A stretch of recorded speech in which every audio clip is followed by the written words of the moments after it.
నమస్కారం. దూరదర్శన్ వార్తలకు స్వాగతం. నేను సందీప్. ముందుగా వార్తలోని ముఖ్యాంశాలు. మరి కాసేపట్లో ప్రారంభం కానున్న తెలంగాణ రైజింగ్ గ్లోబల్ సమిట్. ఆరంభించనున్న గవర్నర్ జిష్ణుదేవ్ వర్మ. పాల్గొననున్న దేశ విదేశాల ప్రతినిధులు. 2 రోజుల సదస్సుకు భారీ ఏర్పాట్లు. స్టార్టప్లు, పరిశ్రమలు సహా వివిధ అంశాలపై 27 సెషన్లు. రేపు సాయంత్రం విజన్ డాక్యుమెంట్ విడుదల చేయనున్న సీఎం రేవంత్ రెడ్డి. వందే మాతర గేయం 150 ఏళ్ల ఉత్సవాలపై పార్లమెంట్లో చర్చ. స్వాతంత్రోద్యమంలో వందే మాతరం కోట్లాది మందికి స్ఫూర్తినిచ్చిందన్న ప్రధానమంత్రి నరేంద్ర మోదీ. కాంగ్రెస్ 2 ఏళ్ల పాలనలో రాష్ట్ర ఆదాయం తగ్గిందన్న హరీష్ రావు. రేవంత్ పాలనలో 2 ఏళ్లుగా ఆత్మస్తుతి, పరనింద తప్ప మరేం లేదని విమర్శ. గాడిన పడుతున్న ఇండిగో విమాన సర్వీసులు. ప్రయాణికులకు అడ్వైజరీ జారీ చేసిన ఢిల్లీ ఎయిర్పోర్ట్ సిబ్బంది. 11 ఏళ్లుగా సామాజిక న్యాయం లక్ష్యంగానే ప్రధాని మోదీ పాలన సాగుతోందన్న అర్జున్ మేఘ్వాల్. గత ప్రభుత్వాల పాలనలో జరిగిన తప్పిదాలను సరిదిద్దుతామన్న కేంద్ర మంత్రి. రాష్ట్ర వ్యాప్తంగా పెరిగిన చలి తీవ్రత. రానున్న రోజుల్లో మరింతగా తగ్గే అవకాశం ఉందన్న వాతావరణ శాఖ. ఇక వార్తల్లోనే వివరాలు. రాష్ట్ర ప్రభుత్వం ప్రతిష్టాత్మకంగా నిర్వహిస్తున్న తెలంగాణ రైజింగ్ గ్లోబల్ సమిట్కు మరి కాసేపట్లో తెరవలేనుంది. భారీగా పెట్టుబడులు ఆకర్షించడం ద్వారా విఖ్యాత కంపెనీలకు గమ్యస్థానంగా రాష్ట్రాన్ని ప్రపంచానికి పరిచయం చేయడానికి వేదిక సిద్ధమైంది. ప్రపంచ ఆర్థిక సదస్సును తలపించేలా తెలంగాణ ప్రభుత్వం గతంలో ఎన్నడూ లేని విధంగా అంతర్జాతీయ స్థాయి సదస్సు నిర్వహిస్తోంది. రంగారెడ్డి జిల్లా కందుకూరులోని ఫ్యూచర్ సిటీలో 100 ఎకరాల విస్తీర్ణంలో నేడు రేపు జరగనున్న ఈ సదస్సుకు 44 దేశాల నుంచి పలువురు మంది ప్రతినిధులు హాజరవుతున్నారు. ఈ సమిట్ను మరి కాసేపట్లో రాష్ట్ర గవర్నర్ జిష్ణుదేవ్ వర్మ ప్రారంభించనున్నారు. ఆ తర్వాత సీఎం రేవంత్ రెడ్డి ప్రసంగించనున్నారు. ముఖ్యమంత్రి ప్రసంగం అనంతరం సదస్సులో అంతర్జాతీయ ఆర్థికవేత్తలు, నిపుణులు మాట్లాడతారు. మధ్యాహ్నం 3 గంటల నుంచి రాత్రి 7 గంటల వరకు సమావేశ మందిరాల్లో వేర్వేరు అంశాలపై చర్చాగోష్ఠులు జరుగుతాయి. 2 రోజుల్లో మొత్తం 27 అంశాలపై సెషన్లు జరుగుతాయి. రేపు సాయంత్రం 6 గంటలకు తెలంగాణ రైజింగ్ 2047 విజన్ డాక్యుమెంట్ను ముఖ్యమంత్రి రేవంత్ రెడ్డి ఆవిష్కరిస్తారు. రాష్ట్ర సంస్కృతి సాంప్రదాయాలను ప్రతిబింబించేలా 2 రోజులు సాంస్కృతిక కార్యక్రమాలు ఏర్పాటు చేశారు. తెలంగాణ ప్రత్యేక నృత్య రూపాలైన కొమ్ముకోయ, బంజారా, కోలాటం, గుస్సాడి, ఒగ్గుడోలు, పేరిణి నాట్యం, బోనాల ప్రదర్శనతో సాంస్కృతిక కార్యక్రమాల ప్రదర్శనలు నిర్వహించనున్నారు. సదస్సుకు దేశ విదేశీ ప్రముఖులు హాజరు కానుండటంతో పోలీసులు కట్టుదిట్టమైన భద్రతా ఏర్పాట్లు చేశారు. రైజింగ్ తెలంగాణ గ్లోబల్ సమిట్కు ముఖ్యమంత్రి రేవంత్ రెడ్డి హాజరయ్యారు. సమిట్ జరుగుతున్న ప్రాంగణంలో ఏర్పాటు చేసిన స్టాళ్లను సీఎం పరిశీలించారు. ఉప ముఖ్యమంత్రి బట్టి విక్రమార్క, మంత్రులు కోమటిరెడ్డి వెంకటరెడ్డి, పొంగులేటి శ్రీనివాసరెడ్డి, పొన్నం ప్రభాకర్, మహమ్మద్ అజరుద్దీన్, సినీ నటుడు నాగార్జున తదితరులు పాల్గొన్నారు.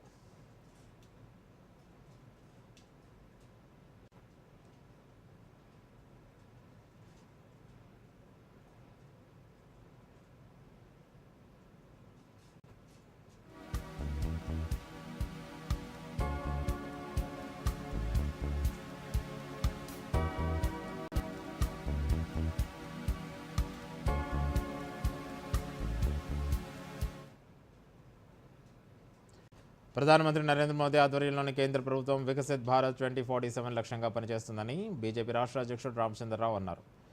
అన్ని రాష్ట్రాలు సమగ్రాభివృద్ధి సాధించేందుకు అవసరమైన ప్రణాళికను కేంద్రం రూపొందిస్తోందని అన్నారు. తెలంగాణ అభివృద్ధికి కేంద్రం అన్ని విధాలా సహకరిస్తోందని పేర్కొన్నారు.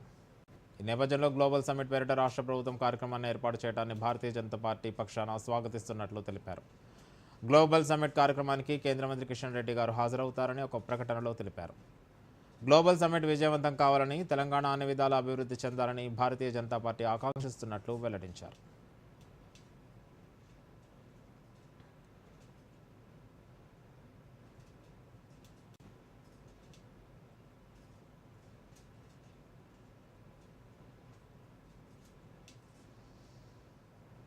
రాష్ట్ర ప్రభుత్వం ప్రతిష్టాత్మకంగా నిర్వహిస్తున్న తెలంగాణ రైజింగ్ గ్లోబల్ సమిట్ను కాసేపట్లో గవర్నర్ జిష్ణుదేవ్ వర్మ ప్రారంభిస్తారు. తెలంగాణలోని అపార అవకాశాలను వివరించి పెట్టుబడులను ఆకర్షించడం, యువతకు ఉపాధి కల్పించడమే లక్ష్యంగా భారత్ ఫ్యూచర్ సిటీలో సదస్సును నిర్వహిస్తోంది.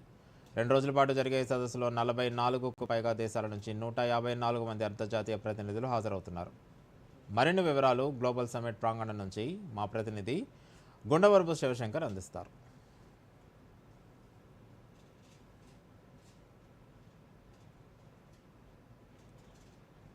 రాష్ట్ర ప్రభుత్వం ప్రతిష్టాత్మకంగా నిర్వహిస్తున్న తెలంగాణ రైజింగ్ గ్లోబల్ సమ్మిట్ కు సర్వం సిద్ధమైంది. మరి కాసేపట్లో మధ్యాహ్నం 1:30 గవర్నర్ జిష్ణుదేవ్ వర్మ సమ్మిట్ ను ప్రారంభిస్తారు. ఆ తర్వాత 2:15 CM Revanth Reddy global summit ను ఉద్దేశించి ప్రసంగిస్తారు. ఆ తర్వాత ఇక్కడ మొత్తం 4 వేదికలు ఏర్పాటు చేశారు. ప్రధాన వేదికతో పాటు సమాంతరంగా ఇంకా 3 వేదికలు ఉన్నాయి. ఈ 4 వేదికలపై కూడా 27 అంశాలపై ప్రధానంగా చర్చిస్తారు. ఈ గ్లోబల్ సమ్మిట్ కు 44 దేశాల నుంచి 154 మంది అంతర్జాతీయ ప్రతినిధులను ఆహ్వానించారు. వారంతా ఇక్కడికి చేరుకున్నారు. వివిధ అంశాలపై మొత్తం 27 అంశాలపై ఇక్కడ సెషన్లు జరగబోతున్నాయి. మొదటి రోజు మధ్యాహ్నం 3 గంటల నుంచి 6:30 గంటల వరకు ఈ సెషన్లు జరుగుతాయి. ఇందులో ప్రతి సెషన్ లో సీఎం రేవంత్ రెడ్డి పాల్గొంటారు. 15 నిమిషాలకు ఒక్కో సెషన్ చొప్పున 1-to-1 మీటింగులు నిర్వహిస్తారు. ఆ 1-to-1 మీటింగుల్లో తెలంగాణ అభివృద్ధి, తెలంగాణకు 1,00,000 కోట్ల నిధులు తీసుకురావాలనే లక్ష్యంతో 1-to-1 మీటింగులు నిర్వహిస్తారు. 6:30 వరకు ఈ మీటింగులు కొనసాగుతాయి. సాయంత్రం 7 గంటలకు విందు ఉంటుంది. ఆ విందు తర్వాత మొదటి రోజు కార్యక్రమం ముగుస్తుంది. ఆ తర్వాత రేపు ఉదయం నుంచి కూడా సాయంత్రం 7 గంటల వరకు మళ్ళీ సెషన్లు కంటిన్యూ అవుతాయి. రేపు సాయంత్రం 7 గంటలకు సాంస్కృతిక కార్యక్రమాలు ఉంటాయి. సాంస్కృతిక కార్యక్రమాల అనంతరం గ్లోబల్ సమ్మిట్ ముగుస్తుంది. మొత్తం 2 రోజుల పాటు ఇక్కడ జరిగే గ్లోబల్ సమ్మిట్ కు అన్ని ఏర్పాట్లు పూర్తి చేశారు. మనం చూడొచ్చు విజువల్స్ లో కూడా ఇక్కడ ప్రధానంగా 4 హాళ్లు ఏర్పాటు చేశారు. ఈ 4 హాళ్లలో కూడా ప్రత్యేక సెషన్లు నిర్వహించేందుకు అన్ని ఏర్పాట్లు చేశారు. మొత్తం 44 దేశాల నుంచి ప్రతినిధులు ఇక్కడికి రానున్నారు. వివిధ నోబెల్ శాంతి బహుమతి, నోబెల్ బహుమతి గ్రహీతలతో పాటు ప్రముఖ కంపెనీలకు చెందిన కంపెనీల ప్రతినిధులు, వివిధ సంస్థల ప్రతినిధులు కూడా ఇక్కడికి చేరుకోనున్నారు. వీటికి సంబంధించి వసతి కావచ్చు అన్ని ఏర్పాట్లు చేశారు. అదేవిధంగా రేపు జరగబోయే సాంస్కృతిక కార్యక్రమాల్లో తెలంగాణ సాంస్కృతిక వైభవాన్ని ప్రపంచానికి చాటి చెప్పేలా అన్ని ఏర్పాట్లు పూర్తి చేశారు. ఈ 2 రోజుల సమ్మిట్ కు సంబంధించి ఇక్కడ మొత్తం 120 ఎకరాల విస్తీర్ణంలో 4 హాళ్లు ఏర్పాటు చేశారు. వివిధ స్టాళ్లు కూడా ఏర్పాటు చేశారు. మోసీ పునరుజ్జీవం అంశం కావచ్చు, ఏవియేషన్, డిఫెన్స్ రంగాల్లో తెలంగాణ అభివృద్ధిపై వివిధ అంశాలపై సమావేశాలు నిర్వహించనున్నారు. మొత్తంగా 2047 నాటికి తెలంగాణను $3 ట్రిలియన్ ఎకానమీకి తీసుకెళ్లాలనే ఉద్దేశంతో తెలంగాణ ప్రభుత్వం ప్రతిష్టాత్మకంగా ఈ సమ్మిట్ నిర్వహిస్తోంది. దీనికి సంబంధించి అన్ని ఏర్పాట్లు కూడా పూర్తి చేశారు. మరి కాసేపట్లో గవర్నర్ జిష్ణుదేవ్ వర్మ, సీఎం రేవంత్ రెడ్డి ఈ కార్యక్రమంలో పాల్గొంటారు. ప్రసంగం అనంతరం సెషన్లు ప్రారంభమవుతాయి. రేపు సాంస్కృతిక కార్యక్రమాలతో ఈ గ్లోబల్ సమ్మిట్ ఇక్కడ ముగిసిన తర్వాత 10, 11, 12వ తేదీల్లో సామాన్య ప్రజానికం కూడా ఈ ఫ్యూచర్ సిటీలో ఏర్పాటు చేసిన ఈ వేదికను సందర్శించే అవకాశం తెలంగాణ ప్రభుత్వం కల్పిస్తోంది. ఆ తర్వాత 13వ తారీఖు రోజు ఉప్పల్లో మెస్సీ టీంతో CM Revanth Reddy football match అవ్వడంతో మొత్తంగా ఈ గ్లోబల్ సమ్మిట్ పూర్తి కానుంది. మొత్తంగా ఈ 2 రోజుల సమ్మిట్ కు సంబంధించి ఏర్పాట్లన్నీ ఘనంగా చేసింది రాష్ట్ర ప్రభుత్వం. మరి కాసేపట్లో గవర్నర్ జిష్ణుదేవ్ వర్మ ఈ కార్యక్రమాన్ని ప్రారంభించనున్నారు. గత 2 ఏళ్ల రేవంత్ రెడ్డి పాలనలో ఆత్మస్తుతి, పరనింద తప్ప రాష్ట్రానికి చేసిందేమీ లేదని మాజీ మంత్రి బీఆర్ఎస్ ఎమ్మెల్యే హరీష్ రావు అన్నారు. కాంగ్రెస్ అధికారంలోకి వచ్చిన 2 ఏళ్లలో రాష్ట్ర ఆదాయం తగ్గిందని పేర్కొన్నారు. తెలంగాణ భవన్లో ఏర్పాటు చేసిన మీడియా సమావేశంలో హరీష్ రావు మాట్లాడుతూ ఎన్నికల హామీలను అమలు చేయడంలో కాంగ్రెస్ ప్రభుత్వం విఫలమైందని విమర్శించారు. 2 ఏళ్ల పాలనలో రేవంత్ రెడ్డి రాష్ట్రాన్ని అధోగతి పాలు చేశారని, మంత్రుల మాటలు కోటలు దాటుతున్న చేతలు గడప దాటలేవని విమర్శించారు.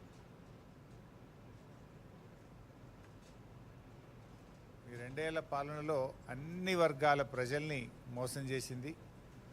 2 ఏళ్ల పాలనలో రేవంత్ రెడ్డి వారి మంత్రుల మాటలు కోటలు దాటినాయి తప్ప చేతలు గడప దాటలేదు.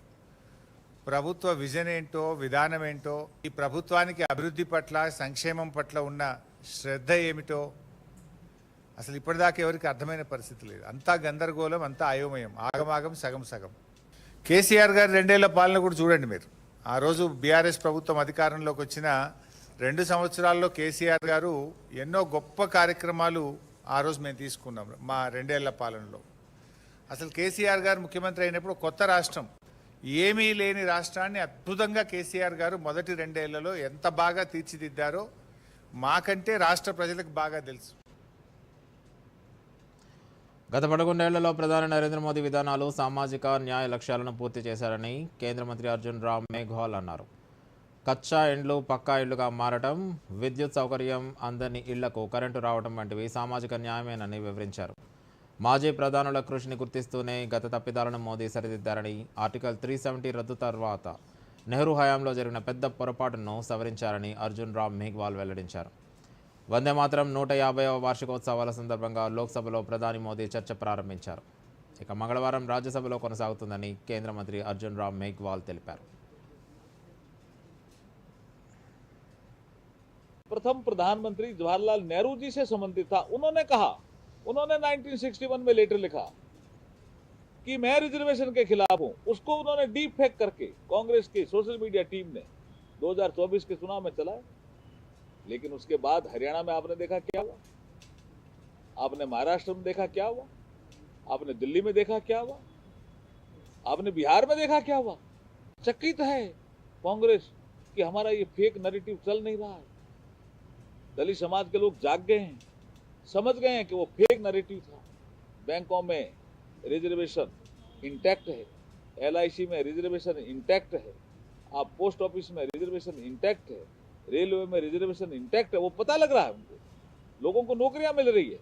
तो लगता है सामाजिक न्याय नरेंद्र मोदी जी दे रहे हैं। స్వాతంత్రోద్యమంలో వందే మాతర గేయానికి ప్రత్యేక స్థానం ఉందని ప్రధానమంత్రి నరేంద్ర మోదీ అన్నారు. జాతీయ ఉద్యమంలో కోట్లాది మంది ప్రజలకు ఇక స్ఫూర్తినిచ్చిందని అన్నారు.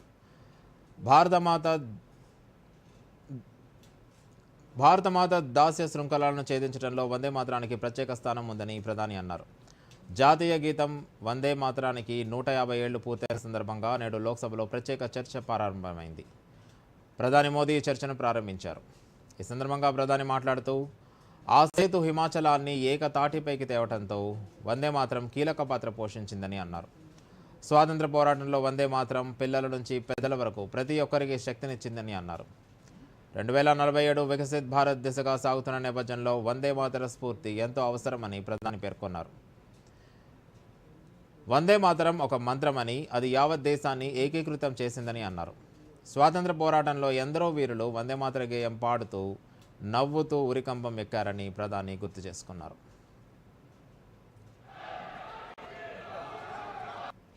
वंदे मातरम, वंदे मातरम, वंदे मातरम, यही उनका भाव घोष रहता था।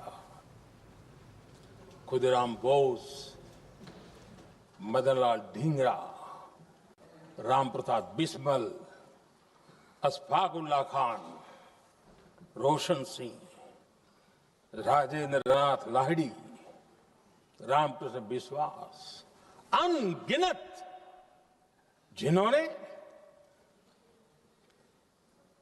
वंदे मातरम कहते कहते फांसी के फंदे को अपने गले पर लगाया था। लेकिन देखिए, ये अलग अलग जेलों में होता था, अलग अलग इलाकों में होता था। प्रक्रिया करने वाले चेहरे अलग थे, लोग अलग थे, जिन पर जुल्म हो रहा था उनकी भाषा भी अलग थी। लेकिन एक भारत श्रेष्ठ भारत, इन सब का मंत्र एक ही था, वंदे मातरम।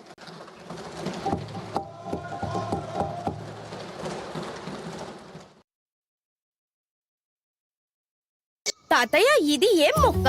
టాంజరీన్ చాలా తీగా ఉంటుంది, పీకేయద్దు.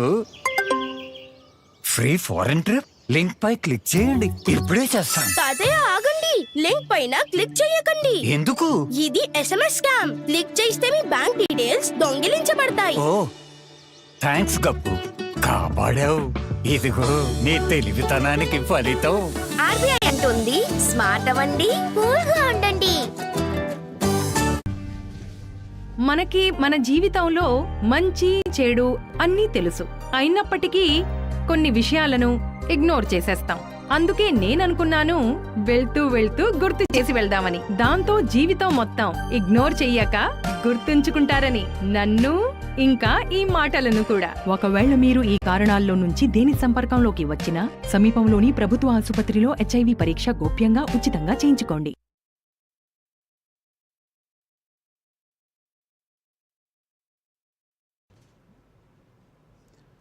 వార్తలకు తిరిగి స్వాగతం.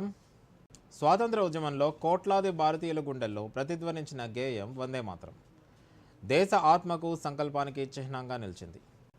బానిసత్వంలో మగ్గుతున్న భారతీయులను మేల్కొలిపి స్వాతంత్ర పోరాటం వైపు నడిపించిన మన జాతీయ గేయం వందే మాతరానికి ఈ ఏడాదితో 150 ఏళ్లు. ఈ సందర్భంగా దేశవ్యాప్తంగా స్మారకోత్సవాలు కొనసాగుతున్నాయి.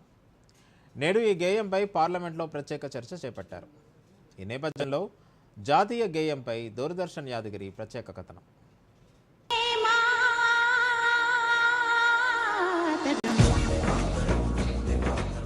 వందే మాతరం, ఇది ఒక పదం కాదు, నినాదం. వందే మాతరం ఒక మంత్రం, ఒక శక్తి, ఒక స్వప్నం, ఒక సంకల్పం.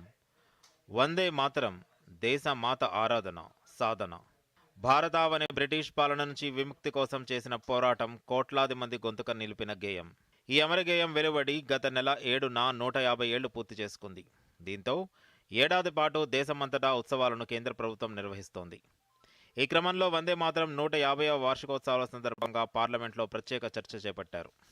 వందే మాతర గేయం అవమాన గాయంలోంచి పుట్టుకొచ్చిన గేయం.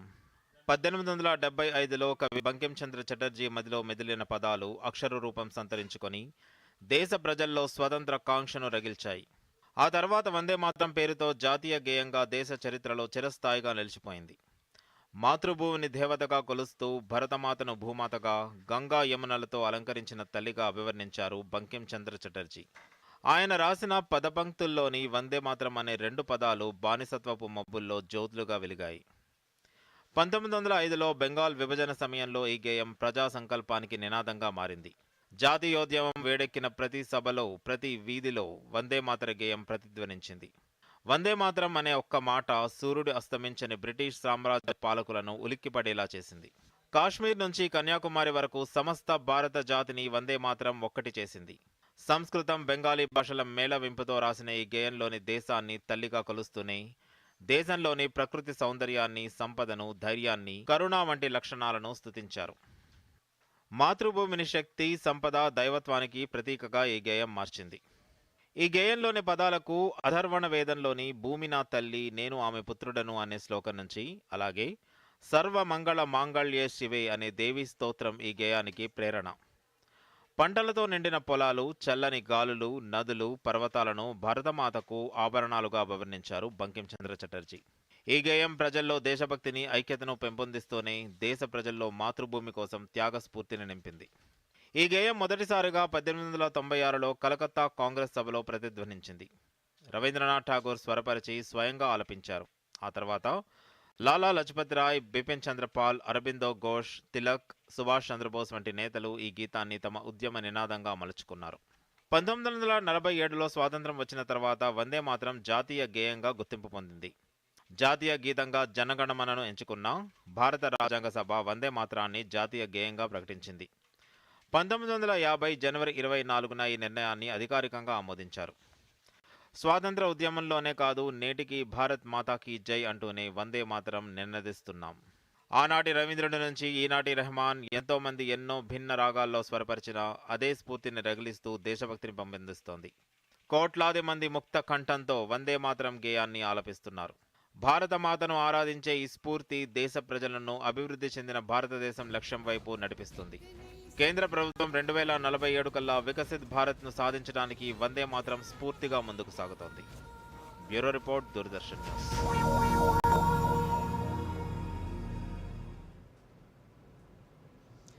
ఇండిగో విమాన సర్వీసుల్లో అంతరాయం కొనసాగుతుంది. ఈరోజు దేశవ్యాప్తంగా పలు విమానాశ్రయాల నుంచి రాకపోకలు సాగించాల్సిన 350కి పైగా ఇండిగో సర్వీసులు రద్దయ్యాయి. ఇందులో హైదరాబాద్ రాజీవ్ గాంధీ అంతర్జాతీయ విమానాశ్రయం నుంచి రాకపోకలు సాగించాల్సిన 50కి పైగా విమానాలు ఉన్నాయి. ఒక పక్క ఈ పరిస్థితులను చక్కదిద్దేందుకు ముమ్మర ప్రయత్నాలు చేస్తున్నప్పటికీ 7వ రోజు సంక్షోభం కొనసాగుతోంది. ఈ నేపథ్యం ఢిల్లీ ఎయిర్పోర్ట్ ప్రయాణికులకు అడ్వైజరీ జారీ చేసింది. అంతరాయాలు కొనసాగుతాయని, ఎయిర్పోర్ట్కు వచ్చే ముందు ఎప్పటికప్పుడు ఫ్లైట్ స్టేటస్ తనిఖీ చేసుకోవాలని ప్రయాణికులకు సూచించింది. అంతరాయాల సంఖ్యను తగ్గించేందుకు తమ ప్రయత్నాలు కొనసాగుతున్నాయని వెల్లడించింది.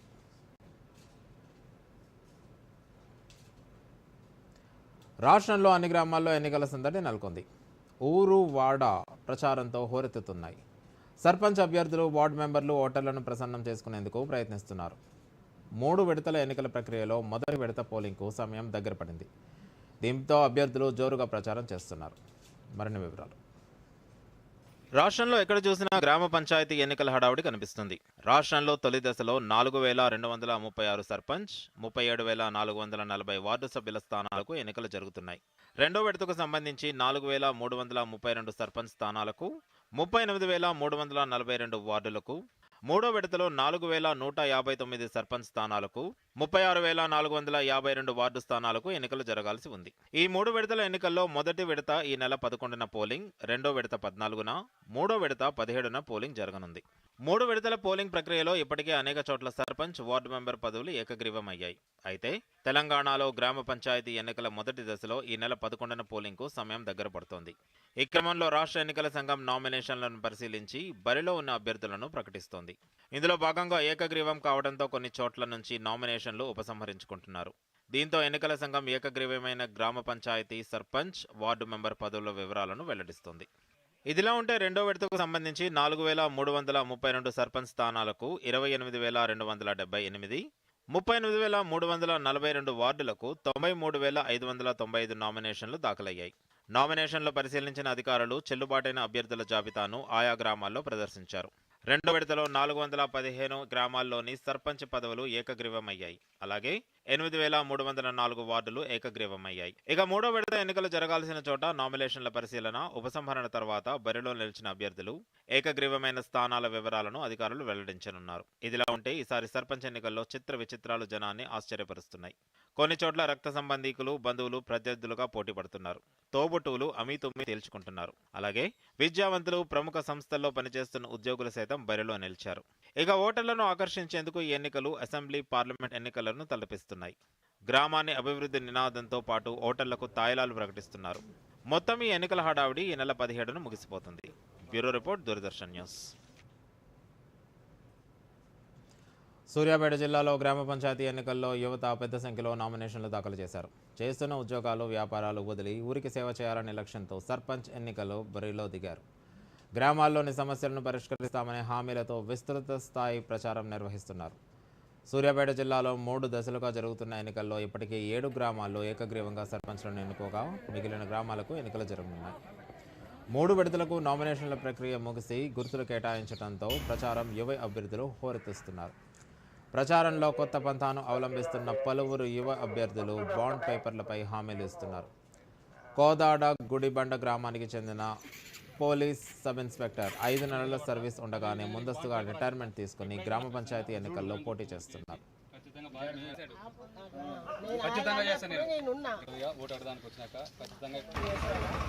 నేను ఈ గ్రామానికి సేవ చేయాలనే ఆలోచనతోటి నాకు సుమారుగా 2,50,000 వరకు నాకు జీతం ఉంటుంది.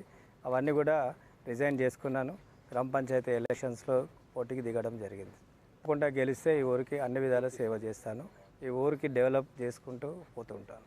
ముఖ్యంగా ఈ గ్రామానికి రావాల్సిన కారణం ఎందుకు వచ్చింది అంటే ఈ ఊరి యొక్క మెయిన్ రోడ్డు ఏమాత్రం బాగలేదు. ఆ రోడ్లలో పడి కాళ్ళు ఎరిగిన వాళ్ళు, ఆఖరికి చచ్చిపోయిన వాళ్ళని కూడా చూసినాను. ఆ బాధలు నన్ను చెల్లించడం నాకు బాధ పెట్టడం జరిగింది. అందులో భాగంగానే నేను దాన్ని బాగు చేయాలనే ముఖ్యమైన ఉద్దేశం గ్రామ ప్రజల సేవ కొరకు రంగంలో. చిన్న వయసు అయినా నాకు పార్టీ ఒక అవకాశం ఇచ్చింది. దయచేసి యువత ఆలోచించాలి. ఈ గ్రామాన్ని ముందుకు తీసుకుపోవడానికి నేను కంకణం కట్టుకొని వస్తున్నా. అందరూ ఓటేసి నన్ను గెలిపించండి. ఈ గ్రామాన్ని ఖచ్చితంగా ముందుకు అభివృద్ధిలో ముందుకు తీసుకుపోతానని యువతకు మాటిస్తున్నాను, రైతులకు మాటిస్తున్నాను, గ్రామ ప్రజలందరూ. నేను బొడితండ స్వతంత్ర గ్రామ సర్పంచ్ అభ్యర్థిగా నామినేషన్ దాఖలు చేయడం జరిగింది. మా గ్రామంలో పుట్టిన గడ్డ రుణం తీర్చుకోవాలని, ప్రజలకు సేవ చేయాలనే దృక్పథంతో ఈ గ్రామ సర్పంచ్గా నిలబడి ప్రజలకు సేవ చేయాలనే ఆలోచనతో మీ ముందుకు రావడం జరుగుతుంది. అదేవిధంగా గ్రామస్తులు నన్ను ఆశీర్వదించి యువతని రాజకీయాల్లో ప్రోత్సహిస్తే ఒక మరిన్ని ఆలోచనలతో గ్రామాన్ని ఈ తుంగతుర్తి నియోజకవర్గంలోనే ఆదర్శ గ్రామంగా తీర్చిదిద్దుతానని మీకు తెలియపరుస్తూ, ఇటీవల జరిగిన US India strategic partnership forum వార్షిక సదస్సులో హైదరాబాద్లోని ముఖ్య రహదారులకు ప్రముఖ అంతర్జాతీయ కంపెనీ పేర్లు పెట్టాలని రేవంత్ రెడ్డి చేసిన ప్రకటన ప్రకారం రాష్ట్ర ప్రభుత్వం కొత్త ప్రణాళికలు సిద్ధం చేస్తుంది. హైదరాబాద్లోని పలు రోడ్లకు ప్రముఖుల పేర్లు పెట్టేందుకు ప్రభుత్వం సిద్ధమవుతుంది. ఔటర్ రింగ్ రోడ్ రాబిర్యాల ఇంటర్చేంజ్కు ఇప్పటికే టాటా ఇంటర్చేంజ్ అని పేరు పెట్టారు. ఫ్యూచర్ సిటీ ప్రధాన రహదారికి కూడా రతన్ టాటా పేరు పెట్టాలని యోచిస్తున్న ప్రభుత్వం యుఎస్ కాన్సులేట్ రోడ్డుకు ట్రంప్ అవెన్యూగా నామకరణం చేసే అవకాశాలున్నాయి. Google street, Microsoft road, Wipro junction పేర్లు పెట్టే అవకాశాలున్నాయి. ప్రతి ఉదయం దూరదర్శన్లో ప్రసారమయ్యే సుప్రభారతం కార్యక్రమం కొత్త ఉత్సాహాన్ని ఇస్తుందని ప్రధానమంత్రి నరేంద్ర మోదీ పేర్కొన్నారు. భారతీయ జీవన విధానం, యోగా గొప్పతనం ఇలా విభిన్నమైన అంశాలపై ఇందులో జరిగే చర్చలు అర్థవంతంగా ఉంటాయని ప్రధాని కొనియాడారు. భారత సంస్కృతి, సంప్రదాయాలు, విలువలకు ఇది గొప్ప నిదర్శనమని అన్నారు. సానుకూల దృక్పథాన్ని పెంపొందించడంతో పాటు వివిధ అంశాలపై అవగాహన కల్పించడం చాలా బాగుంటుందని ఎక్స్ వేదికగా పేర్కొన్నారు.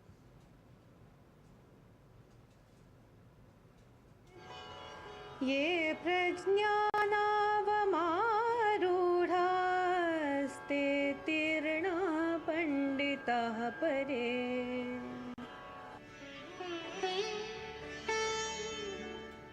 वासना रूपी जल से परिपूर्ण इस संसार सागर में जो प्रज्ञा रूपी नौका पर बैठते हैं वे विद्वान पार पहुंच जाते हैं. ఇకపై వ్యక్తిగత ధృవీకరణ కోసం హోటల్స్, ఈవెంట్ సంస్థలు ఆధార్ కార్డు నకలు పత్రాలు తీసుకురాకూడదు. జిరాక్స్ తీసుకోవాలంటే ఆ సంస్థలు తమ వద్ద రిజిస్ట్రేషన్ చేసుకోవాల్సిందే. UIDAI అని తెలిపింది. బదులుగా QR కోడ్ స్కాన్ చేయటం, కొత్త ఆధార్ యాప్ ద్వారా ధృవీకరణ చేసుకోవాలని, నకలు ప్రతులు అడగొద్దని UIDAI CEO భువనేష్ కుమార్ స్పష్టం చేశారు. ఈ కొత్త నిబంధనకు ఆధార్ అథారిటీ ఆమోదం తెలిపిందని, త్వరలో అధికారిక నోటిఫికేషన్ విడుదల చేయనున్నట్లు పేర్కొన్నారు. భారత్, యూరోపియన్ యూనియన్ మధ్య స్వేచ్ఛా వాణిజ్య ఒప్పందంపై ఈరోజు న్యూఢిల్లీలో చర్చలు తిరిగి ప్రారంభం కానున్నాయి. 2 రోజుల పాటు ఈ సెషన్ కొనసాగుతుంది. EU, భారత్ మధ్య బలమైన ఆర్థిక సంబంధాలను ఏర్పరచుకోవడానికి దీర్ఘకాలికంగా చేస్తున్న ఈ ప్రయత్నంలో మరో ముందడుగుగా భావిస్తున్నారు. 2023-24లో వాణిజ్యం $137.5 బిలియన్ చేరుకోవడంతో EU భారత్కు అతిపెద్ద వాణిజ్య భాగస్వామిగా ఉంది. ఈ క్రమంలో స్వేచ్ఛా వాణిజ్య ఒప్పందంపై చర్చలు జరుగుతున్నాయి. ఆపరేషన్ సాగర్ బంధు కింద శ్రీలంకకు 300 మెట్రిక్ టన్నుల అత్యవసర సహాయ సామాగ్రిని భారత్ అందజేసింది. తమిళనాడు పంపిన 1000 టన్నుల సహాయ సామాగ్రిలో ఈ సహాయ సామాగ్రి కూడా ఉంది. 700 టన్నులతో కూడిన మరో నౌక రేపు ఉదయం ట్రింకోలాయ్ చేరుకుంటుంది. సహాయ సామాగ్రిలో ప్రధానంగా పప్పు ధాన్యాలు, చక్కెరతో సహా అవసరమైన ఆహార పదార్థాలు ఉన్నాయి. భారత హైకమిషనర్ సంతోష్ ఝా శ్రీలంక వాణిజ్య, ఆహార భద్రతా మంత్రి వసంత సమరసింఘేకు సహాయ సామాగ్రిని అందజేశారు. శ్రీలంకకు అందించిన సహాయానికి భారత ప్రభుత్వం, భారత హైకమిషన్కు సమరసింఘే కృతజ్ఞతలు తెలిపారు. కేంద్ర ప్రభుత్వం కొనసాగిస్తున్న ఆపరేషన్ కగార్తో పెద్ద సంఖ్యలో మావోయిస్టులు జనజీవన స్రవంతిలో కలుస్తున్నారు. మధ్యప్రదేశ్లోని బాలాఘాట్లో 10 మంది మావోయిస్టులు ముఖ్యమంత్రి మోహన్ యాదవ్ సమక్షంలో లొంగిపోయారు. వీరందరూ భోర్సాదేవ్ ఏరియా కమిటీ సభ్యులని, వారిపై మొత్తంగా 2,36,00,000 రివార్డు ఉన్నట్లు అధికారులు చెప్పారు. AK-47 ఇన్సాన్స్ రైఫిళ్లు సహా అత్యాధునిక ఆయుధాలను వారు అప్పగించినట్లు వివరించారు. లొంగిపోయిన వారిలో 4 మహిళలు కూడా ఉన్నారు. వీరు లొంగుబాటుతో డిండోరి, మండాలా జిల్లాలో మావోయిస్టుల ప్రభావం నుంచి పూర్తిగా బయటపడినట్లు సీఎం మోహన్ యాదవ్ ప్రకటించారు. ప్రధాని మోదీ, కేంద్ర హోంమంత్రి అమిత్ షా విధించిన లక్ష్యానికి అనుగుణంగా మధ్యప్రదేశ్ను మావోయిస్టు రహిత రాష్ట్రంగా మార్చేందుకు తమ ప్రభుత్వం కట్టుబడి ఉందన్నారు. మరోవైపు ఛత్తీస్గఢ్లోని రాజ్నంద్గావ్ జిల్లాలో గల ఖైరాగఢ్ ప్రాంతంలో 12 మంది మావోయిస్టులు తమ ఆయుధాలతో సహా పోలీసుల ఎదుట లొంగిపోయారు. వారిలో మావోయిస్టు కమాండర్ రామ్ ధేర్ మజ్జీ కూడా ఉన్నారు.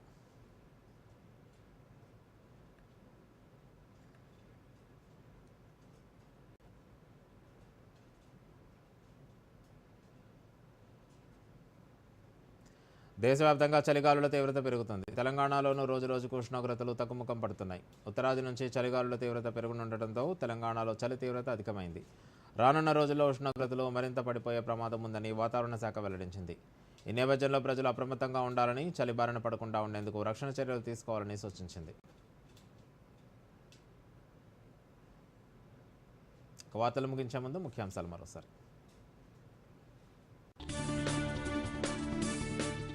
మరి కాసేపట్లో ప్రారంభం కానున్న తెలంగాణ రైజింగ్ గ్లోబల్ సమ్మిట్, ఆరంభించనున్న గవర్నర్ జిష్ణుదేవ్ వర్మ, పాల్గొననున్న దేశ విదేశాల ప్రతినిధులు.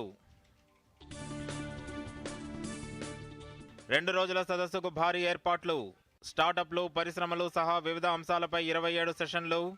రేపు సాయంత్రం విజన్ డాక్యుమెంట్ విడుదల చేయనున్న సీఎం రేవంత్ రెడ్డి. వందే మాతర గేయం 150 ఏళ్ల ఉత్సవాలపై పార్లమెంట్లో చర్చ.